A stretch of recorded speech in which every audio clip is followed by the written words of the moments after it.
Welcome to the Bad Mom Show, where we flip the script on shame, shed light on what's made you feel invisible, and take your story back. It is time to step into that bold, baddie mom you were created to be. Around here, BAD stands for blessed, already approved of, and divinely designed, because you are not a bad mom. You are a leader. You were chosen for your family on purpose.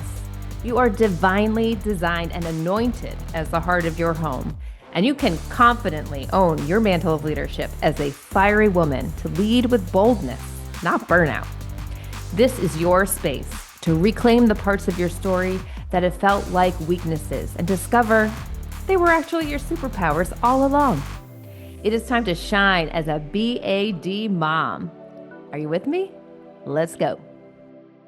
Hey friend, welcome back to the Bad Mom Show. I am Teresa Todd, your host, and I am so glad you are here because on this show, we dispel the lies that make us feel like bad moms because you are not bad. As the word implies, you are blessed, already approved of, and divinely designed as the heart of your home, as a leader, as a woman with authority and boldness and fierceness to use for not just for your family, but all spheres of your influence. So I am so happy you're here. If you're new, welcome. Please let me know how you found the show, leave a review, and share this with your friends because that is how we grow. And I have got a message for you today. I hope you had a great Valentine's Day. Little side note. I know that was a couple weeks ago, but this episode is sort of was inspired by that Valentine's Day because my sweet husband, who is really just a wonderful man, he surprised me with a weekend getaway. Now, I don't know about you, but it always sounds great in theory. But as the mom, as the wife, I'm usually like, okay, wait a minute. This is not convenient. We don't have the time. Who's going to watch the kids? Now I have to pack. Now I have to do this. It's just adding to my to-do list. And I was doing all those things. And he assured me that all would be well, as it was. But we went on this great weekend, just a couple nights, just a few hours away. And the kids were well taken care of and everything worked out fine. But it was very refreshing and just like a recharge that I needed on a personal level, like to sleep and get a massage and just lay by a pool and not have little kids calling your name every 5 seconds. But also for us in our relationship, to take some time and set aside time to actually like have real conversations, not just the day-to-day stuff going on and who's picking up who, okay, what's for dinner, when's practice, et cetera, et cetera. And obviously in physical intimacy, when you're in your routine at home, I know for a lot of us ladies, this is an area that kind of is a sore topic because there's not as much of a drive as there used to be, let's just say. So we're going to talk about intimacy and marriage and why that happens. Why does intimacy all of a sudden feel harder in marriage? And kind of dispel some of the theories that we come up with on our own and really dig into what it actually could be about. And I found for myself, it definitely is tied to. So if you're with me, let's get into it. And I love if you're out for like a walk or you're doing, post carpool drop off, you're doing a workout, whatever it is, take me with you. Yes. And if you need to come back later and you want to review some stuff or take some notes or do any like journaling after, then do it later. But I'm glad that you're listening. Okay, so let's talk about this. So obviously you married your husband for a reason. You love him dearly. You guys have history together. You chose this person to be your person forever.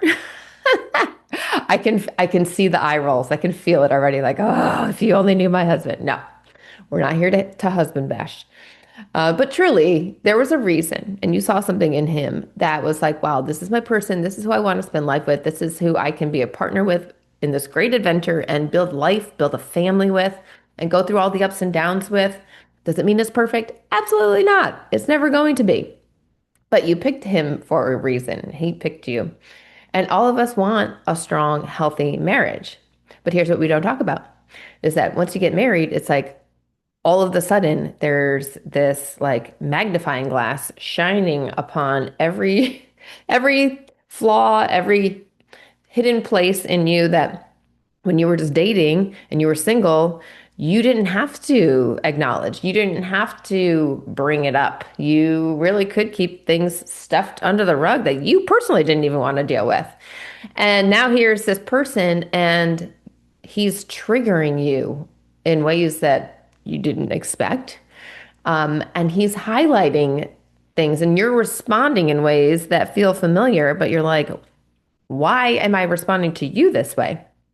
So instead of intimacy, and of course we do kind of see our spouse in those early days. That's like rose-colored glasses, like they could do no wrong. But now you're married, and the reality is setting in, and he's triggering you, and you're like, what's going on? And suddenly intimacy doesn't feel so easy anymore. It feels like pressure less, or feels like pressure more than it feels like true connection. Am I right? Like, have you felt this way? Because I know I have. And I know a lot of women who do feel this way. They don't want to admit it. We'll talk about it secretly in private, but even then, it's uncomfortable to admit because it feels like there's something wrong with us, right? So let's talk about this. Why? Well, some of the things that you might experience if you are feeling this way is you might find yourself pulling away when he like physically touches you, even if it's like putting an arm around you. Do you kind of like shrug him off? Or maybe when he reaches out to touch you or to hold your hand or something, you tense up. Or maybe you get defensive when he's trying to have a vulnerable conversation, or when something that feels sensitive comes up. Maybe you put up a wall, you get physically distant, or you get emotionally distant. Maybe you avoid eye contact, just stay busy doing something else over here so you don't have to acknowledge the tension going on over here. Maybe he asks you what's wrong, and that feels extremely triggering. And so you shout something back at him, you snap at him. And the thing is, like, we want that closeness, right? But you shut down when things feel too close or they don't feel like they're on your terms. Tell me if you can relate to any of this. And you start asking yourself, what is wrong with me? Why am I like this? Why can't I be, more into him? It shouldn't be so hard. And so you start questioning yourself and we blame ourselves. Or you tell your girlfriends, and what do they say to you? It's your hormones. It's your age. It's perimenopause. We blame everything on perimenopause these days. And yes, that can play a role for sure. But we're not going to put all our eggs in that basket, or, you know, the sort of like, woe is me. Well, I'm so busy. I'm doing so much. I'm just exhausted by the time you come around, and you're just one more needy person needing something from me. Okay. Clearly those words flew out of me very easily because I've said them. I'm being really honest in this episode. Okay. So you're not the only one, and I don't want you to feel like you're the only one. And these things are valid. You could be very exhausted, especially if you have small kids.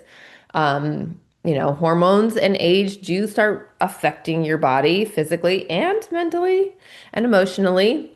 So, yes, they do play a role. But I believe that there is so much more at play. And it's a thing that most of the time you may not be aware of it, or you don't want to admit that it's there. You don't want to deal with it.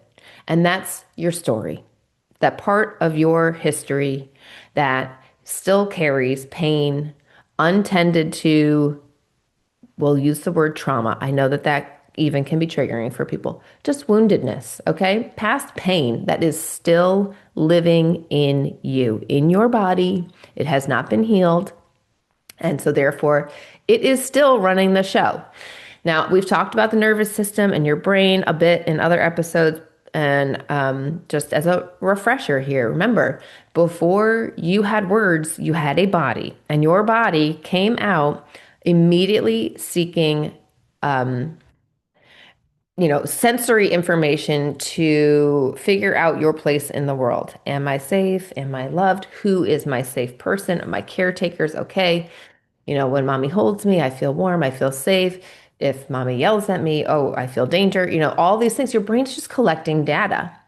That's what it does. And the survival part of your brain, that old part of your brain in the back, it's your nervous system. It's running the show 95% of the time. And its whole job is to keep you safe and alive. It wants to survive, hence the survival brain. So when it senses danger, it collects that information as, oh, this is dangerous. It doesn't even have to be a real danger. It could be a perceived danger. It still registers it as danger. So when we talk about the importance of resolving these things in our stories in our past that are still triggering things in you, it's really important because this story, this narrative is running the show and it's impacting how you live your life, right? Not only how you feel physically and emotionally, but it's impacting your relationships too. So that's why it is so, so important to do this work and not be afraid to look back. I know it's uncomfortable, but you can do hard things. You can. So let's talk about marriage and intimacy and the fact that marriage, I talk about motherhood this way, but marriage, it has a way of bringing things up to the surface that you could once avoid. So like when I was dating, I didn't have to share all my deep, dark, pains or feelings, or, I could stay emotionally at bay. That was fine, for dating purposes. I could keep parts of myself private. I could stay busy and focus on my career, my independence. But then you get married and talk about proximity. It's 24/7, baby. You know that. And things get exposed. Things come to the surface. It like sifts it out and you no longer can deny that those things are there. You can project and you can blame and you can pretend to yourself that it's not there, but it's impacting the relationship. And, it impacts the whole family. We know this. We set the tone, right? We talk about you are the heart of your home. There's a reason we women have to tend to our hearts because it impacts everybody around us and it impacts your marriage. Not to say that you're the only one that brings a story to this marriage because he's bringing his too, which makes it really interesting because now you're both triggering each other, right? And unless you have this awareness, like, okay, it's not all his fault. It's not all my fault. We both brought things to this relationship. Both of us need to tend to on our own and within this relationship together. So when we talk about intimacy, I'm not even just referring to it physically, although I know that that is a big area of not concern, but well, maybe concern, yes, issue though for women, like, and for husbands, they're like, hey, like she just walks in the room and she's, that's my wife. But for us, it's not that simple, right? It requires a little bit more. And deep down, it's requiring a felt sense of safety to want to feel safe enough to be that vulnerable, to be intimate, because intimacy, both physical and emotional intimacy, are very vulnerable things, right? It requires an ability to be vulnerable with this person. And vulnerability requires trust. And at some point in your life, trust was broken. And so your body is reacting and responding from that felt sense of danger, not safety, right? Trust was broken. So how do we get it back? Go back to Genesis, where it talks about the man and the woman, and they were both naked. And it says they felt no shame. And I thought that part it really stood out to me because yes, they were physically naked and they weren't really aware that there was anything to hide.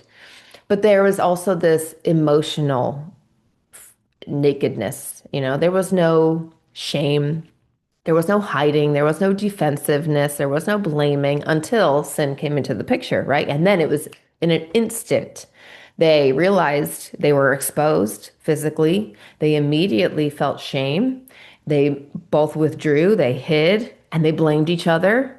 And isn't that what happens to us? Isn't that how we respond? We are broken people in a broken world, and we were raised by broken people. No matter how loving and wonderful your childhood was or your parents were, there are ways that your needs were not 100% met. It's impossible, right? Only God can do that for us. But there are places of pain still in all of our stories. No one gets off scot-free. So if anyone is feeling like this isn't me, that's probably story two. So here's the problem.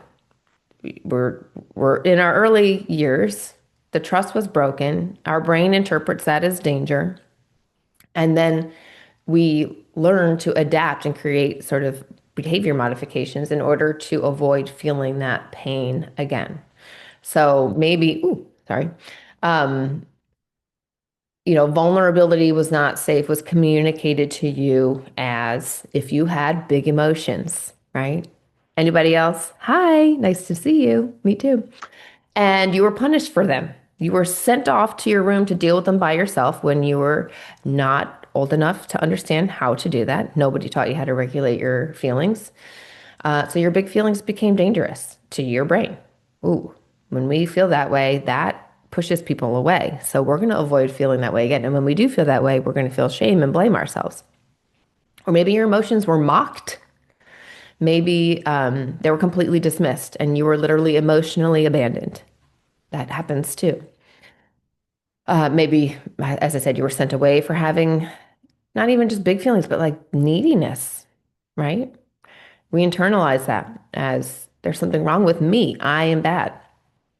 And maybe in your home, vulnerability didn't really happen, or maybe it was frowned upon. Like, we don't talk about our feelings here, right? We brush things under the rug, everything's fine, put on a smile, keep going. Or maybe showing emotional neediness was frowned upon. That being told things like, hey, get over it, buck up, right? Don't be such a crybaby. And again, this might be even triggering hearing these things, and it's okay, right? Just your nervous system, your body is responding because it's remembering. And that's just showing you there are still places of pain to be tended to. And that's okay. That's everybody. So, and then of course, when personal boundaries have been crossed, and we're talking about physical abuse, emotional abuse, if there was, maybe promises broken. But certainly this is more of like the big T types of traumas where like really, you know, you were in a compromised position and too little to do anything about it. And your boundaries were crossed. Hey, friend. Thank you so much for being here and following the Bad Mom Show. I would love to hear from you, so let's connect. After the show, send me a DM and let me know what's hitting home for you. What do you struggle with the most as a mom? And what topics would you like to hear more about? This show is all about connection in the community because that is how we truly grow. So reach out to me at the Teresa Todd on Instagram, Facebook, or even TikTok, and I cannot wait to hear from you.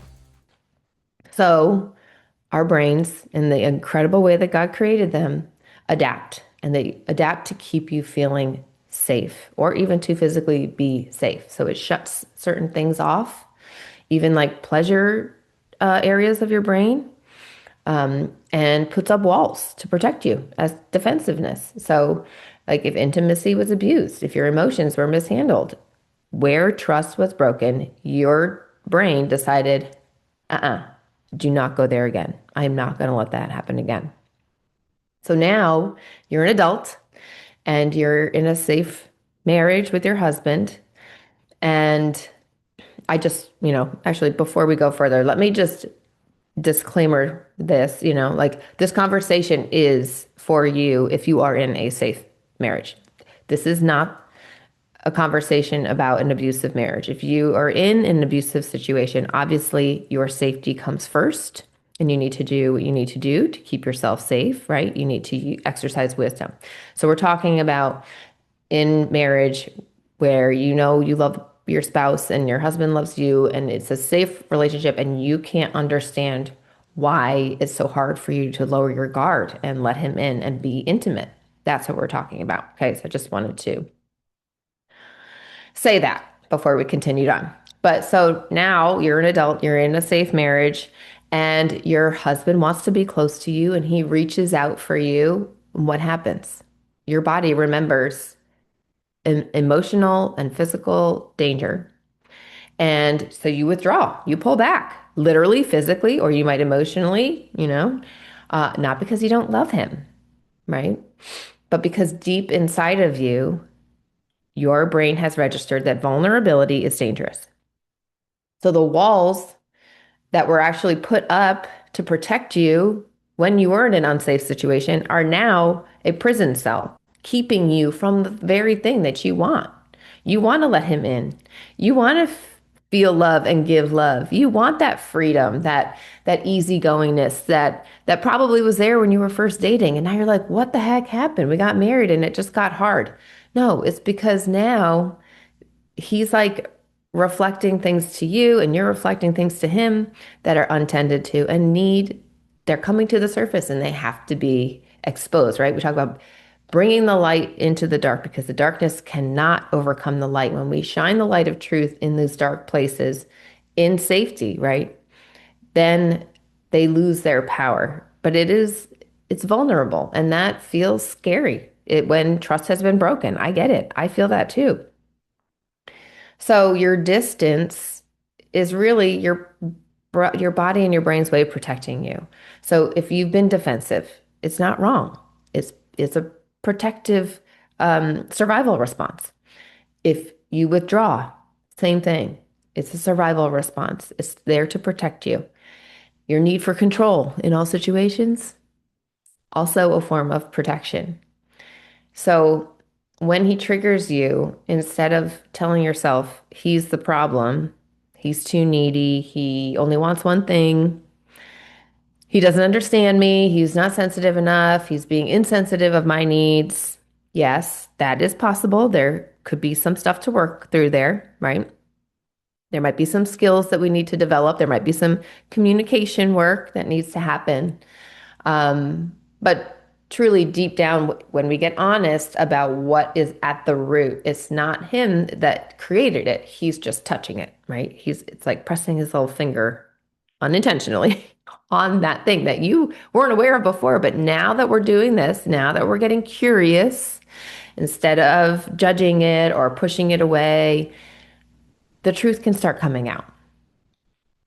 So the things that you buried and the places where you were hurt, or the moments where you decided, I'm never going to let that happen again in marriage, it's coming out. And we need to get curious about the root in order to stop this cycle, right? Because the kicker is this is the thing that you desperately long for if you truly are honest with yourself, because it's the thing that every human being longs for, to be fully seen, known, and loved just as you are, right?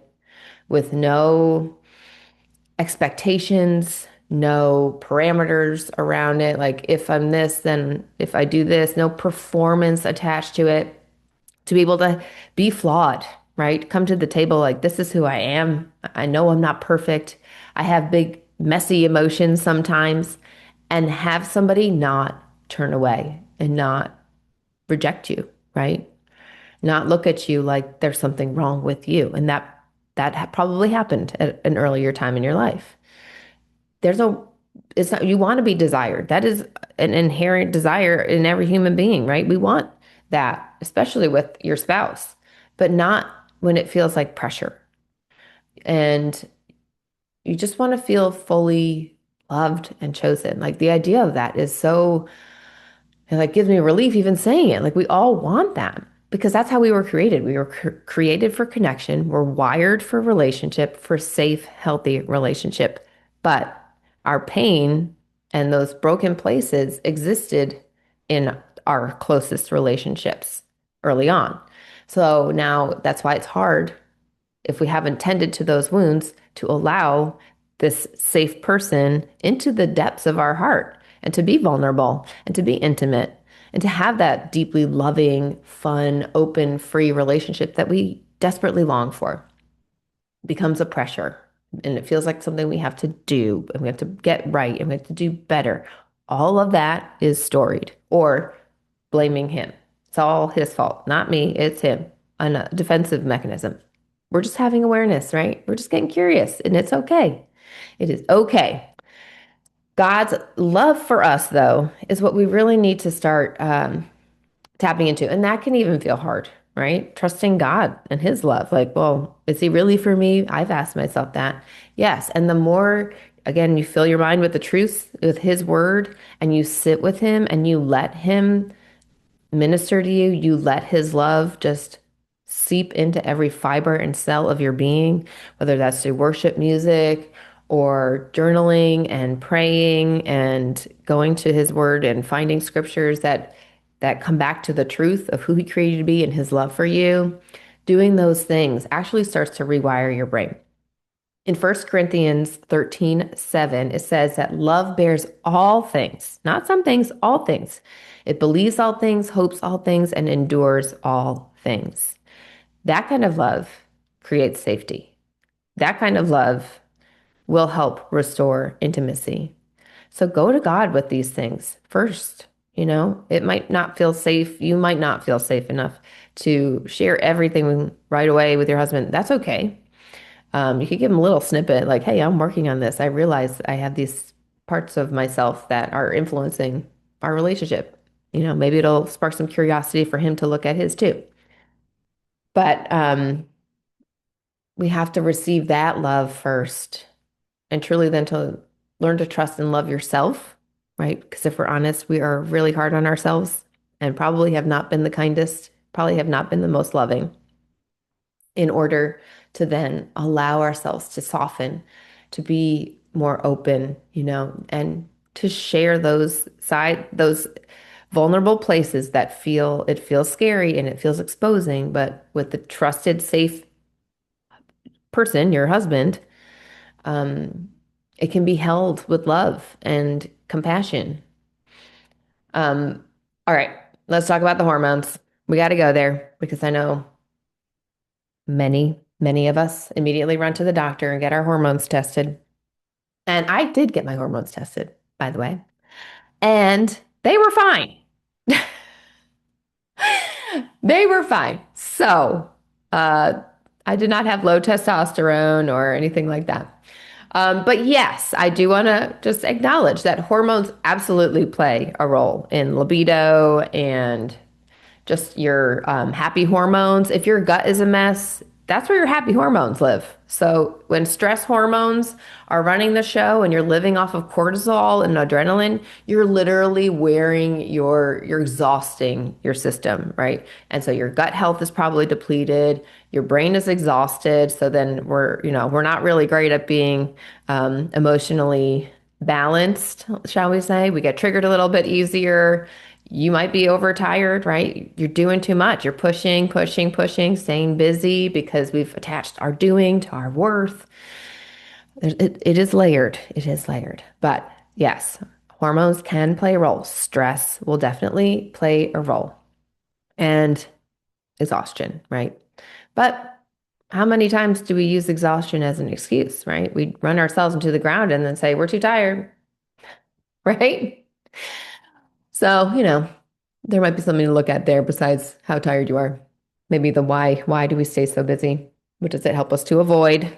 That's another episode. We'll come back to that. But truly, unresolved pain in your body affects you. It affects you physically. It affects you mentally. It affects you emotionally. It can affect your hormones in terms of desire because it shuts off that pleasure department when it's constantly living in fight, flight, or freeze. Which can lead to, hypervigilance. So physical touch, avoiding that or being really irritable. It's a great defense mechanism because it pushes people away. Just emotionally shutting down and just avoiding those difficult conversations or into physical intimacy and more. But those are some symptoms of unresolved trauma. And all of it, again, is stored in your body because your body has memory before your brain. So that's why when I did my event last December, which I'm doing again at the end of March, If you are in the Tampa area, or if you can get here March 26th in the evening, it's Thursday evening, and March 27th, that's a Friday during the day. We did it during the school day so that it wouldn't take away from your family time. And it was so powerful. But the first night, before we did worship, we did some movement and some reconnecting with our bodies because your body has so much information, but we are really good at ignoring our body's signals. So by the time, you've said the thing, you're you didn't even realize your body was sending you information about like, okay, this doesn't feel right. I don't feel safe right now. I'm getting tense. I'm doing this. I'm doing that. Now I want to push people away. There's so much information there. So, it's so important not only to become aware of that, but then also to address it because we don't want to leave pain stuck in our body, right? Emotions are energy in motion. They need to move. When they get stuck in our tissues, you heard of issues in the tissues. I've said that before. It can cause dis-ease, right? Whether it's inflammation or chronic pain and all those things. So it's really, really important for us to address our stories. So, how can we take some small steps toward cultivating more intimacy in our marriages in a way that feels safe? It doesn't feel like pressure, it doesn't feel like performance, given what we now know, what we've brought to the light.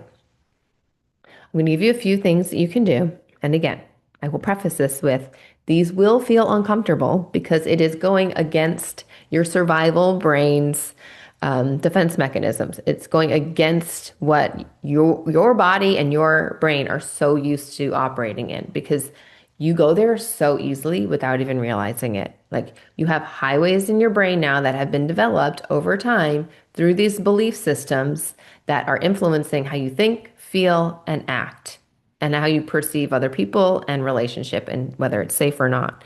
Okay. So give yourself grace, right? Be compassionate to yourself, but just be curious. Okay. So the first thing is what we're doing right now.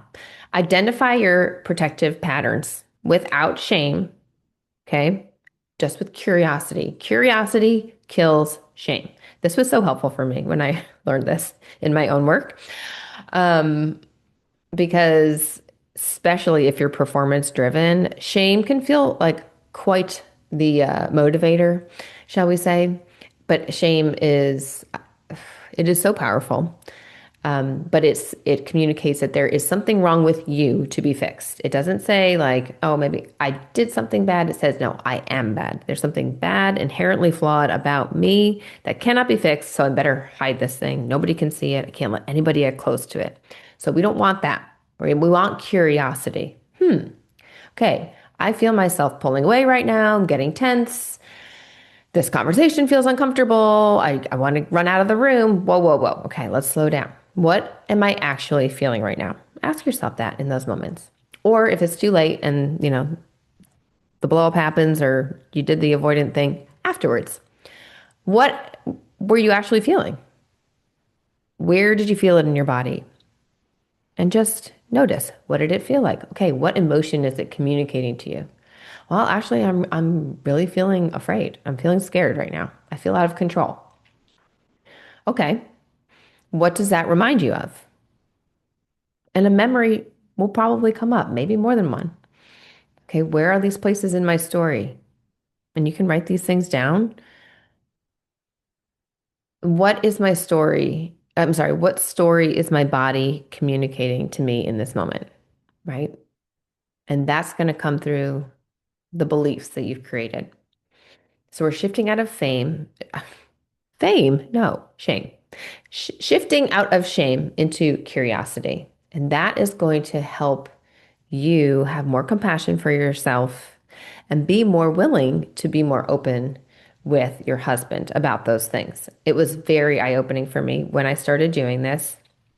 Again, it's not a one and done. I'm just going to say that. It's not one and done. It is consistently, it is multiple times a day, perhaps even. But I blamed myself, and I have to catch myself still when I feel and I hear that narrative because it's so familiar. That was my story. I'm the problem to be fixed, right? I'm the bad one. So I'm going to prove I'm not. But I got to fix myself because in my brain, I'm believing that I really am bad. There's something to fix. So I blamed myself. What's wrong with me? Why Don't I feel as into the, intimacy as I used to? Maybe there is something wrong with my body. Maybe it is my hormones. Check those are fine. But then it's like I started feeling resentful towards my husband, and I started feeling anxious around physical intimacy because it was like, oh no, here we go again. I have to do this. I have to perform. I have to do this thing. And it creates resentment. He wasn't saying that to me. I was saying it to me. And I began to tell myself that he was just being overly needy. I mean, it's him, not me. I hope you're feeling seen because I'm just being really honest here. Um, but then as I started getting curious and I started listening to my body and seeing what these beliefs truly were and where they came from, it made more sense. Okay. And I understood there were deeper roots and they go way back. So it's not like I can just fix it overnight, but this is a work in progress and I know I've grown. And I can identify those places of pain. And it's given me the ability to begin to open up to my husband more vulnerably, which was like a sigh of relief, I think, for him. But I had to trust that he could receive it and not hurt me with it. And that felt really dangerous. That's the whole vulnerability thing. I was like, man, I really hope I can say this to you and you won't like toss it back at me. So I even said that to him. Like, I'm afraid that you could use this against me someday. But truly, he was like, no, I want to know. Like, this helps me understand you. And it was a sigh of relief because he believed that I wasn't attracted to him anymore, that I was falling out of love with him. That's so sad. We don't want that, right? But that is the distance that starts to be created because then you start living in your pain and you both become resentful and you both become defensive and snippy. And then you're like seeing evidence of like, maybe this marriage doesn't work, maybe we really did fall out of love. And again, we're talking about healthy, safe relationships. But maybe it's a story. Maybe it's your stories are triggering things that you are not willing to deal with. And so the moment you start looking at them with curiosity and dealing with them, you begin to see, oh, he's just reflecting something at me that I have not dealt with, or vice versa. And he's hitting a pain point I need to pay attention to. And that leads us to the second thing, which is communicating the fear, not reacting out of frustration. And this, again, requires a level of trust and felt safety to be able to say it. Now, does it mean that he's going to receive it perfectly and not use it against you? I hope he doesn't use it against you, but if that happens, that would be a conversation like you really hurt me. But I want to encourage you as you become more aware of these things to try to be more open. And it will feel very uncomfortable because this is a very vulnerable thing to do. You are sharing the hidden places of your heart that perhaps you've never even shared before.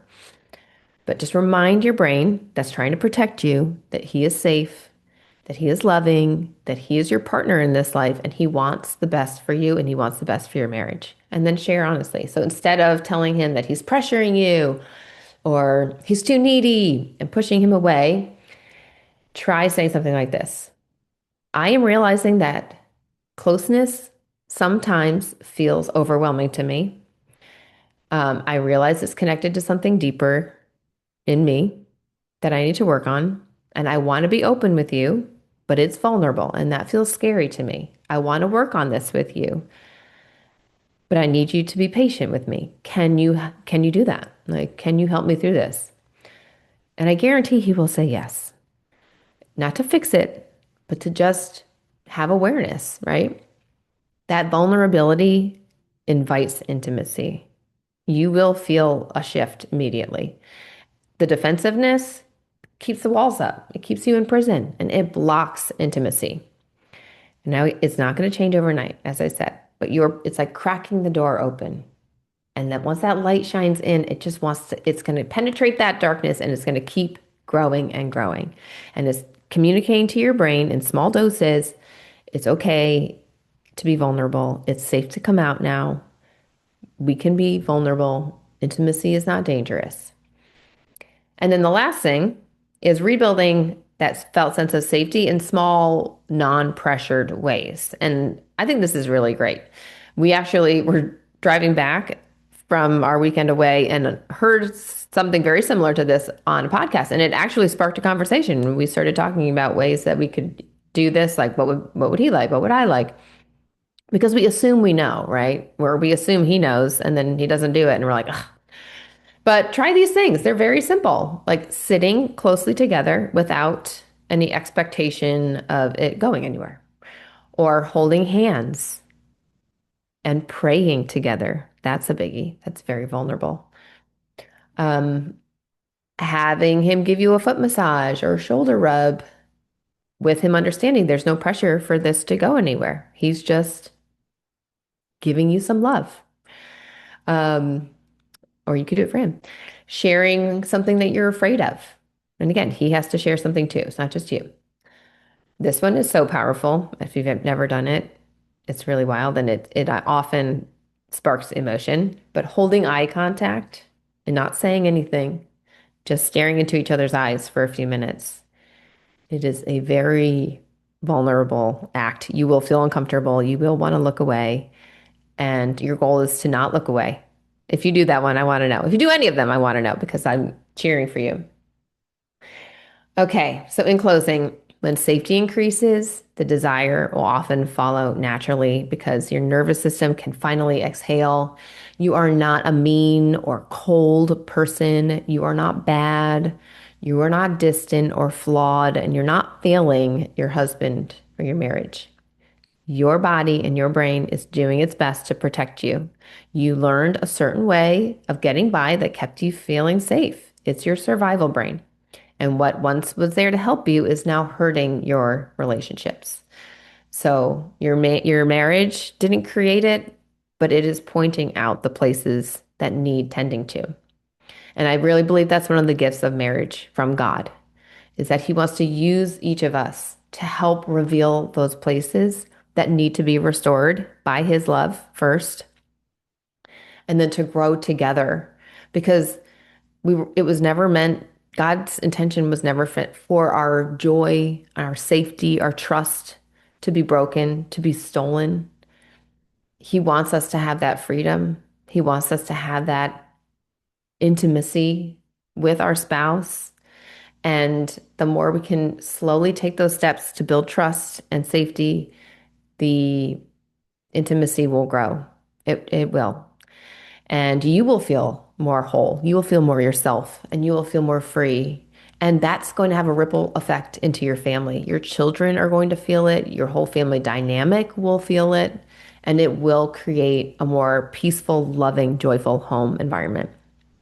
And the enemy would love nothing more than for you to keep your walls up and stay in that what felt like a safe place, but now it's become a prison. Because if he can break the intimacy in your marriage, if he can keep you hiding things and keep you stuck in shame, then he's won.